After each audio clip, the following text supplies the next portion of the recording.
Good morning, and welcome to the Unitarian Universalist Congregation of Princeton, where in our open and welcoming community, we live our message of hope, love, justice, and joy. We extend a special welcome to our visitors this morning. We're very happy that you've joined us, and we'd love to get to know more about you after the service. If you haven't already stopped by the newcomer table just outside those back doors in Robinson Lounge, we invite you to do so that we can add you to our e-list and make sure that you're invited to all of the different events and programs that we have here at UU Princeton.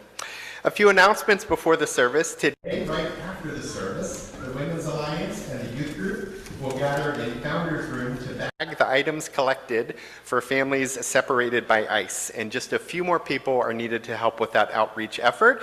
The Women's Alliance would like to thank everybody for your generosity in donating items. There were lots of donations made, which is wonderful. The Women's Alliance also invites you to their monthly lunch and program this Thursday, March 19th. Lunch is at noon. It's a potluck lunch, and then the program starts at 1 o'clock. The program will be led by Sue Tillett on the Seeing Eye. Sue will share how guide dog partnerships work, including the fascinating concept of intelligent disobedience, and she will show clips of puppy training. So that is Thursday afternoon. You'll want to be there. All are welcome, and you don't have to be a member of the congregation or even a member of the Women's Alliance to go. All are welcome to those program events. Next Sunday, March 22nd at 7 p.m., UU Princeton's Music Ministry will host a special concert right here in Channing featuring the pianist Jacqueline Schwab, whose music is heard in many of Ken Burns' PBS documentaries, including The American Revolution and the Grammy Award-winning Civil War. Her program is titled Be the Light, and it is an inspiring evening of music rooted in hope and resilience, blending Celtic airs, American parlor music, spirituals, and traditions from around the world. Tickets are available at uuprinceton.org, and that is next Sunday at 7 p.m. Right here in Channing Hall. Also, our annual Loaves and Fishes project is coming up this month. This is the event that our Caring for Our Neighbors ministry puts together with UU Washington Crossing, our sister congregation over there, that provides about 500 meals at St. Mary's Trenton on Saturday, March 28th. We do the prep here, though, at UU Princeton on Friday, March 27th. So if you can help out on that Friday night, we invite you to do so. There's a sign-up genius on our website where you can go online and sign up to help with Loaves and Fishes, or you can find Louise Sr. She'll be at a table in Robinson Lounge after worship. It'll be a table with great big giant flowering cherry blossoms on it, so you can't miss it. You can go help be a part of that there. And now, with open minds and loving hearts, with yesterday's wisdom and tomorrow's promise, let us spend the hour worshiping together in peace and unity.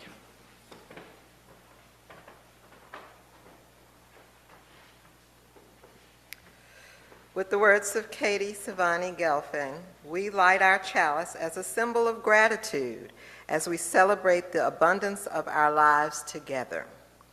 In this place, we harvest bushels of strength for one another and offer our crop with the hands of compassion and generosity. In the authentic and gentle manner of our connections, we cultivate a simple sweetness to brighten our spirits. May we be grateful for the ways we nourish and uplift each other, for it is the sharing of this hallowed time together that sustains us. Please join me in our unison affirmation. When the great peace comes, there will be finger paint on it, chocolate smudges, goldfish dust. It might be folded, probably torn. It'll be taped together by imagination and created because it could be.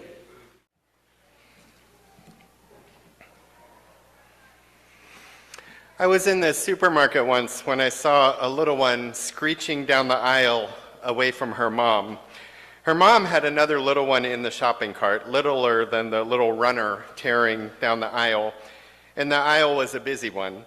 So as the little sprinter bobbed and weaved her way around the legs of the shoppers, she was making some good distance between herself and her mom. Her mom couldn't just tear down the aisle after her. She had a cart with a baby in it in a busy aisle. The other child, older but not old enough to go walking around a store by themselves, had the advantage in seeking her freedom. Now, my mom would have, with authority, announced my full government name in that store in front of everyone, which would have caused my immediate return to her side. It would have been, "William Joseph Neely, come back here right now." This mom opted for a more negotiated response, which sort of an agreement that was not really an option in the sort of situation when I was growing up. It was more like, "Don't you want to stay with mommy?" A question to which the answer was clearly no, because there was something else far more exciting, interesting, or desirable elsewhere in the store, and that's where the other child wanted to be. And it's where it looked like she would run off to, until an older lady, easily grandmotherly in age, stooped down a bit, gently held out her hand, and sort of caught the runaway little one at the end of the aisle before she could turn the corner. She was sort of like a shortstop snagging this soft grounder coming her way.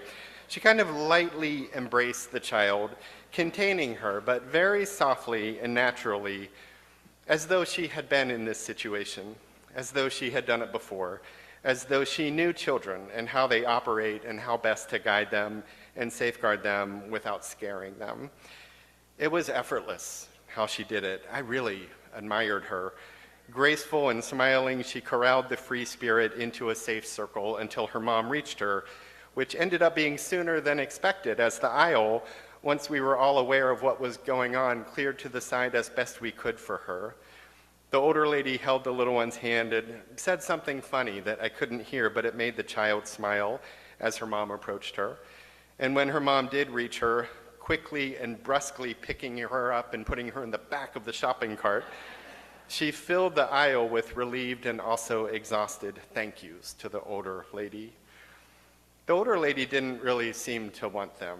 She was just helping in a way that seemed natural and easy for her. Again, she seemed just at home with kids. She just had that familiar feel to her. And she exuded understanding and sympathy for the mom, who really had a lot on her hands at the moment. Having corralled the little one, the older lady seemed to turn toward caring for the mom and letting her know that this just happens sometimes. Kids just do this stuff. It's natural. It's just how they are. She was happy to help. Nevertheless, the mom's gratitude continued for a moment or two until everyone went on their way. I was reminded of the Buddha, with whom I seldom disagree, but I did in that moment, and have sort of often since I first heard of this teaching. He said once that there are two sorts of people who are very hard to find in the world. One is the sort who first does a kindness, and another is the sort who is grateful for a kindness done. I do like the practical emphasis in most interpretations of this teaching and most of what I've read about it. That emphasis is on a kindness done, not considered, not planned, not theorized or prayed to occur, but enlivened in the world. That's what done a kindness means to me, someone who manifested kindness in the world by being kind in some relational sense. Not kindness as a belief or a creed, but kindness as a practice and a deed. And he did say first kindness, not any kindness, perhaps meaning that after that first kindness practiced by someone, which is rare, the kindness of others will flow forth more freely. This teaches us that if we are first to be kind, we won't be the last, for others will follow that model and practice it themselves. Or that we might just be the followers ourselves, that we see the kindness of others and then we are kinder. Or probably both, for these relational waters flow both ways.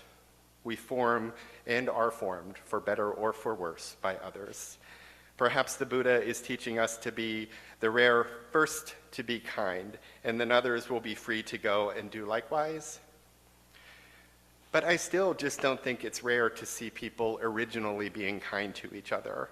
Had the Buddha been next to me in that aisle, picking out the soups on sale right alongside me, he would have witnessed a commonplace kindness twofold, one to the child and one to the parent. He would have witnessed more kindnesses as people moved to make room for the mom. He would have seen common concern over what, if anything, any of us could do about the runaway kid. I think most of us wanted to help, but we weren't sure how to do so without possibly making things worse, and so we kind of froze. It took the experience of the lady to know what to do and to gracefully do it. But that's not a lack of kindness. That's the blessings of experience and confidence. Kindness isn't rare.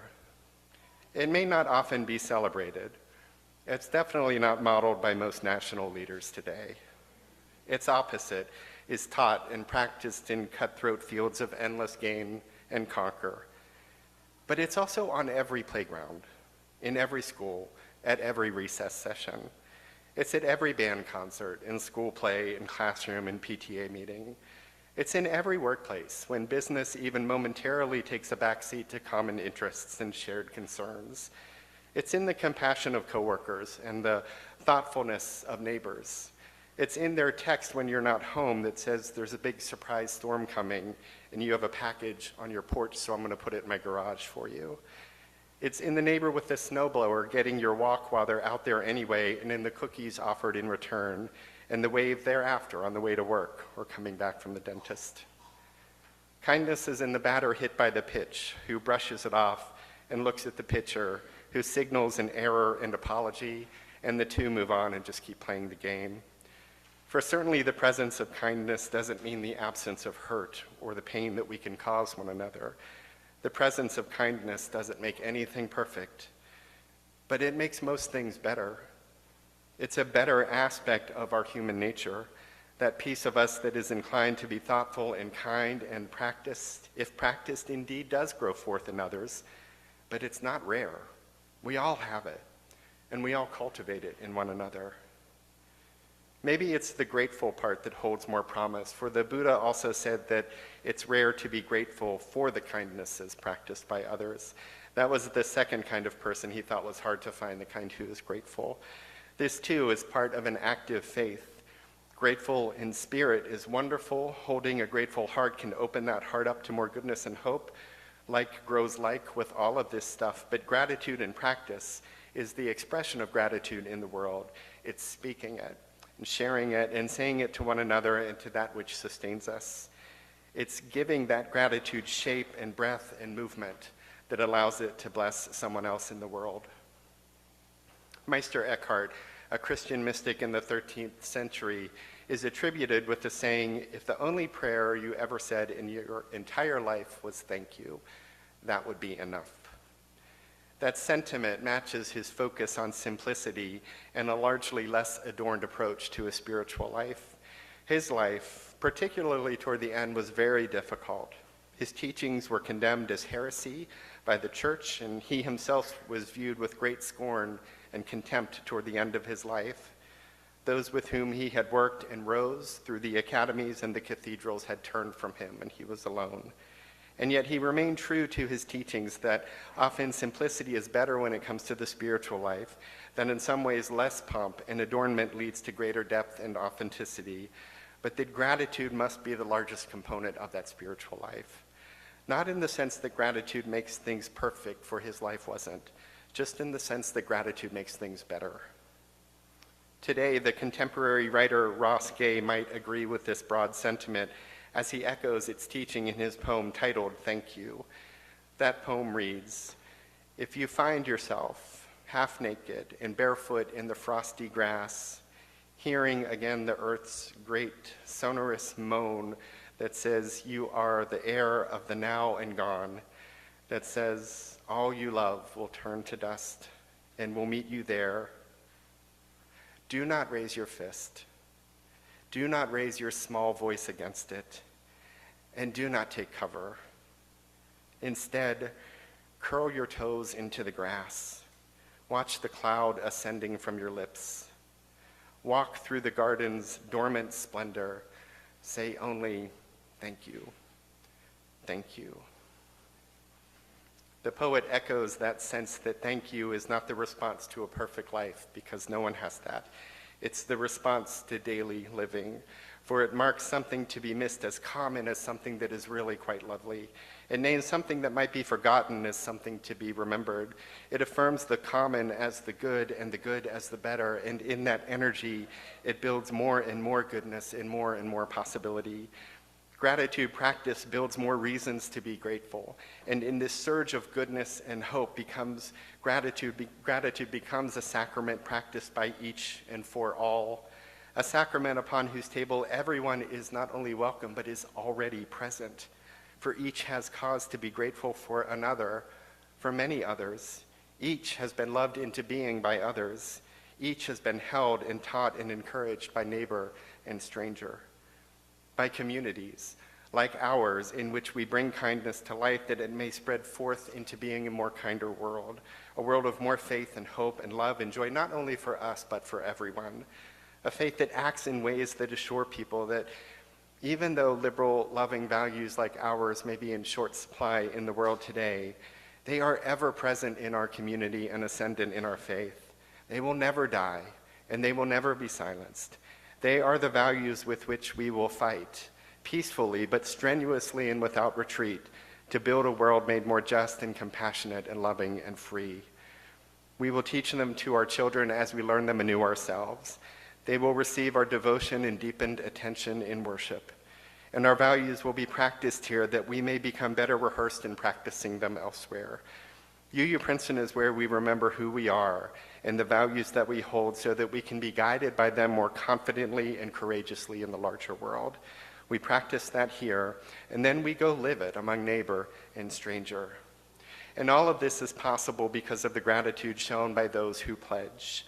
A pledge is a promise made in gratitude for those who built our congregation of yesterday, for those who build it today, and for those who will one day build it anew when we're long gone. A pledge is an act of responsibility, accepted in gratitude for the shared effort it takes to create our many ministries of hope, love, justice, and joy. And a pledge is a promise to one another that we will be here for each other, for strength, for care, for purpose, for community, and for fun. I am grateful to Cindy Funka-Lea and Elizabeth Silverman for their continued leadership of our congregation's annual pledge drive. We all should be, and we should thank them and make manifest our gratitude by pledging early and generously to lighten their work and their worry. Pledging early is an act of kindness that we can all do, so let's all, each of us in this faithful community, do just that this year. And I, along with my family, am grateful to pledge ourselves to UU Princeton, for this is our spiritual home as well as the congregation I serve. You all teach our kids our shared values. You uplift and support our family. In times of birth and death, you have made life not perfect for us, but so much better than it would otherwise be. And together we do that every day, and so our pledge this year will be more than last year, for our gratitude only grows. Even though the world seems to be falling apart, and even though life is sometimes really sad, gratitude only grows for the good and faithful being kind, active, caring, and courageous. Gratitude only grows for a community of hope, love, justice, and joy, one that measures its worth in being good and kind, in being grateful and generous. Gratitude practiced well only grows into more gratitude, and it becomes that which blesses more and more. May we be generous together, and may our blessings reach further out than ever before, healing a hurting world with our love, and with our love. Thank you, Bill, and thank you, Lori and Sue. That was astounding. Thank you so much. So now, on to the next part. As you may have heard us say once or twice, or perhaps 10 or 20 times, this is our 4th year of leading UU Princeton's annual stewardship drive.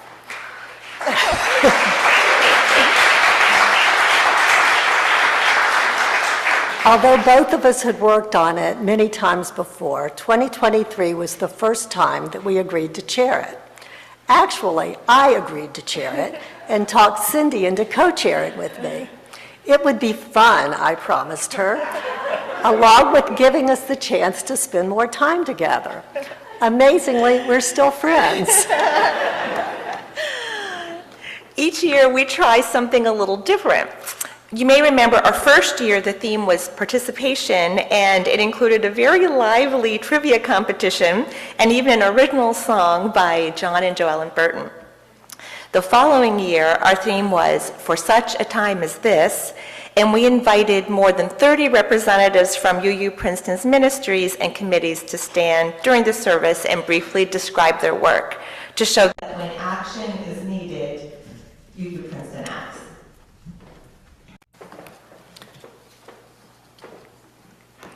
Last year, we tried something new again.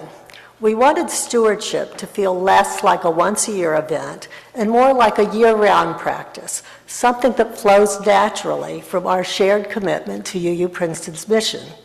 So we started talking about stewardship earlier and invited everyone to round their pledge up to the nearest $500 level, what we called joining the 500 Club. And you responded. Nearly 2/3 of you increased your pledges with an average increase of more than $500.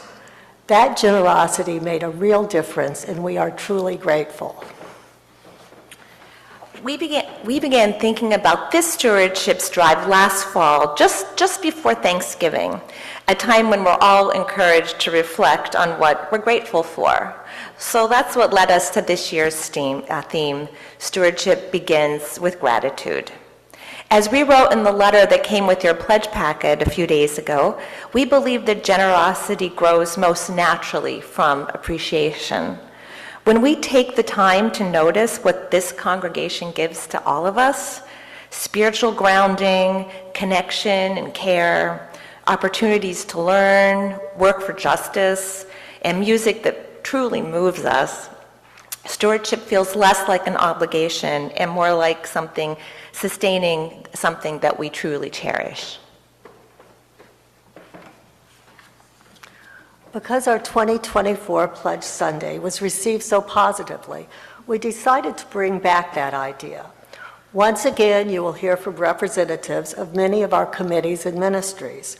This time, though, in keeping with our theme, we asked each of them to share a few words of gratitude for how that committee or ministry has enriched their lives or the lives of others. Listen closely, and you will be as moved by their words as we were when they submitted them to us. Emma, we start with you. I have served on the board of trustees for almost 3 years now and have learned how many people, how much love, and how much effort it takes to keep our congregation vibrant. And I am grateful that the board can serve the ministries of the past, present, and future through planning, consensus, and support.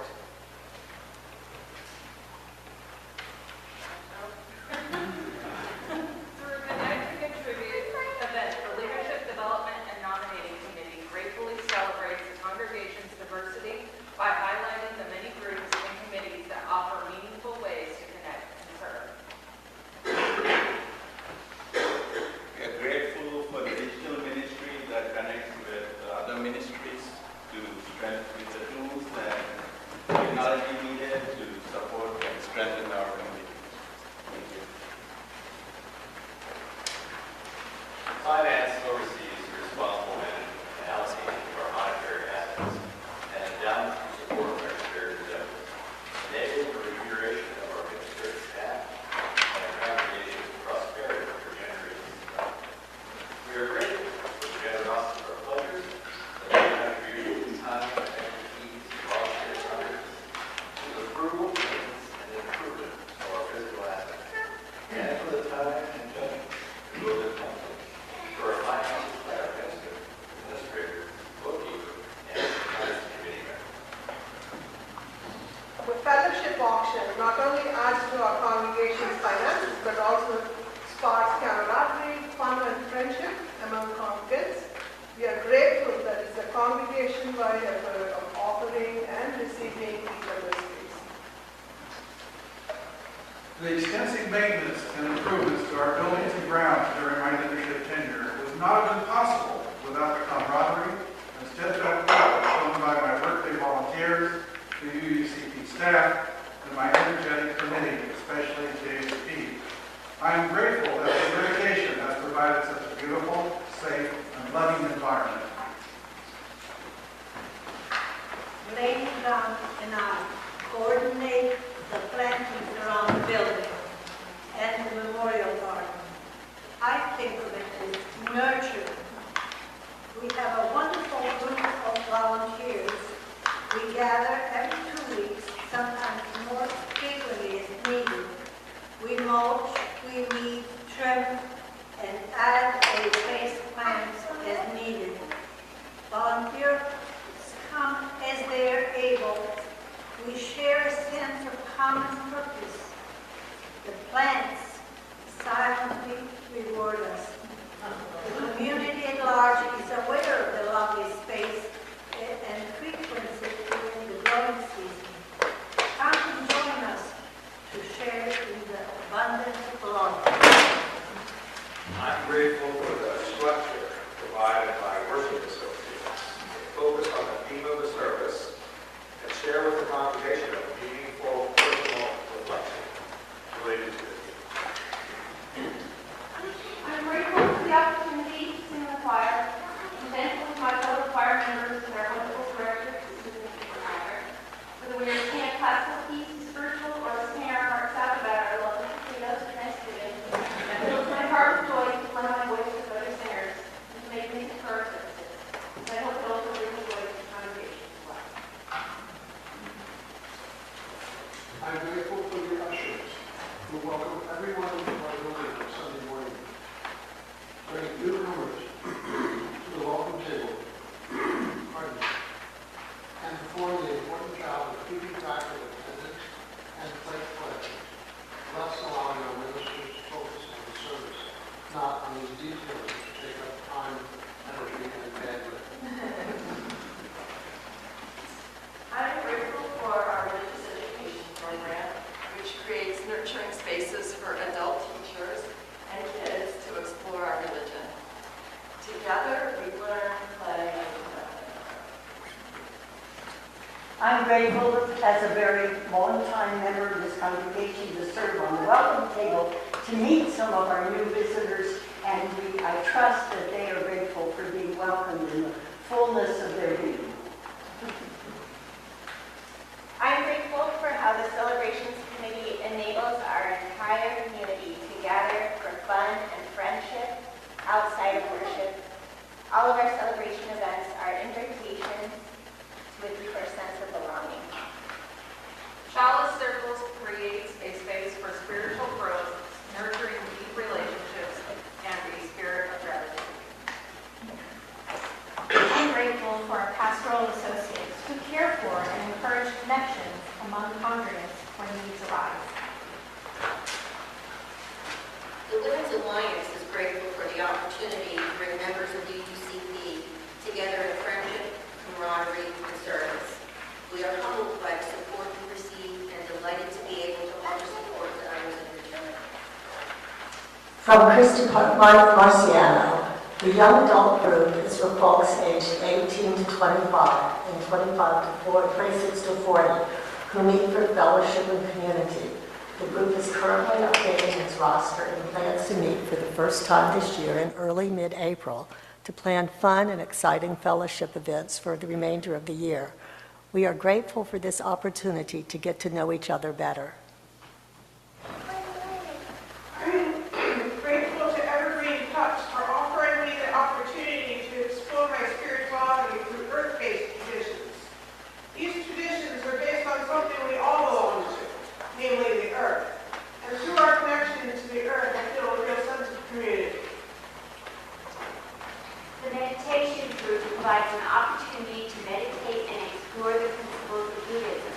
We are grateful to have a supportive fellowship where discussions focus on using Buddhist principles to alleviate stress and anxiety in our lives. From Candace Hedberg, thanks to UU Princeton's support for our partner church in Gaza, Romania, we are able to connect with people living in the wide world of Unitarian Universalism beyond our borders.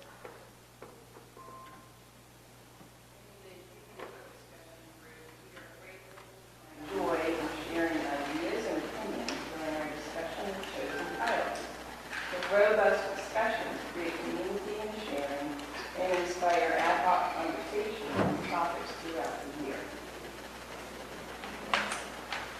Princeton Eats Plants is grateful for UUCP for giving us a monthly place where we can share community, share recipes, share delicious food. And we're also grateful for everybody who has come, who is interested in finding a way to, eat that has more respect for the welfare of animals and respect for the earth and respect for the general health of all of us. So, very grateful. Helping to organize the spring sale for the past several years has been a labor of love for me. I'm grateful for the numerous folks I've gotten to know as we band together to make each sale a success. Each year, hundreds, even thousands of items are redirected from landfills into appreciative hands. It's such a win-win-win joy to have UU Princeton host this major community event while repurposing fabulous donations and raising funds for our community grants. For the outreach grant group, thankful for the positive impact we can have to the organizations we fund, thanks to the money from the spring fair. I'm also grateful to help foster closer connections between the organizations we fund and the congregants who sponsor organizations. Thank you. Through caring for our neighbors, I'm grateful and delighted that we get to connect so many of our UUCP congregants with each other, getting to know each other while we're helping others in our Mercer County community, whether it's packing spices for donations, making bag lunches occasionally, or making a hot meal for those dishes coming up in 2 weeks, by the way, or listening to fabulous music for a food concert that we did earlier this year. And it's also really great to get acquainted with our fellow UUs for Washington Crossing just a little bit every year, every March at Loaves and Fishes, and then also to connect just a little bit with the community of people that are guests that we're serving. In my lifetime, I never thought racism and oppression could be so prominent in our society again. It makes sharing our personal stories even more important, and I am grateful for the racial justice ministry giving me the grace to want to have these difficult conversations. I am grateful that our congregation is a part of a powerful network called UU Faith Action that carries the message of Unitarian Universalist values to the decision makers in New Jersey and beyond, the legislature, the governor, and more. And even more, it brings action alerts back to all of us so that we have the encouragement to make our own individual voices heard in the realm of public policy. UU Faith Action works in our coalition with many other like-minded organizations, so our collective voice is magnified many times. UUCP's immigration ministry expands our congregation's political impact and enriches the lives of our volunteers through partnerships with immigrant justice organizations and direct support to immigrant and refugee families. We are grateful that the Rainbow Ministry brings us closer together and promotes greater understanding among LGBTQIA+ individuals and allies.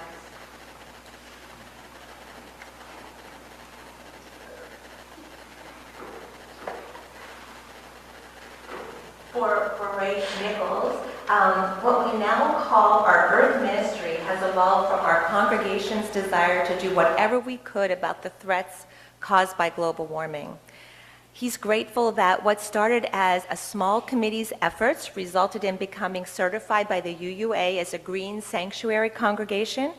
We have continued efforts to reduce our energy consumption. Unfortunately, global warming has reached catastrophic levels, but he's very glad to say that many in our congregation are continuing to seek ways to reduce reduce our use of fossil fuels. Green Burial is creating an eco-friendly burial site nearby Hopewell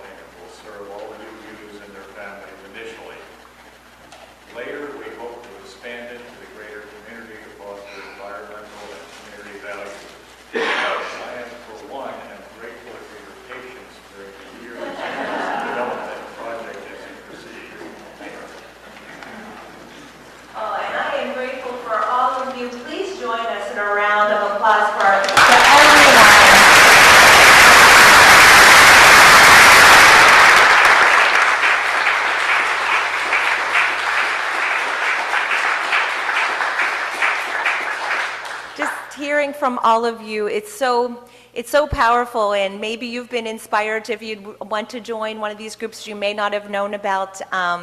We're really very fortunate to have such a strong, well-connected, multi-generational congregation. It's truly, really something. Before you heard from everybody just now, we had mentioned the success of the 500 Club last year, and we're asking you all to consider to do that again. As the board recently shared with you all in an email, we're still operating with a budget deficit this year. And this is due to the loss of several large pledges, either through relocation or financial hardship, or unfortunately some passing. It made a real difference to our budget this year. So once again, if you can do it and you're able to and join the 500 Club, it really does make a difference. Our goal this year is $600,000. So with your help, we believe that we can reach it. So thank you. I'll add my thanks for your generosity, for your commitment, and for being part of this community. Thank you all.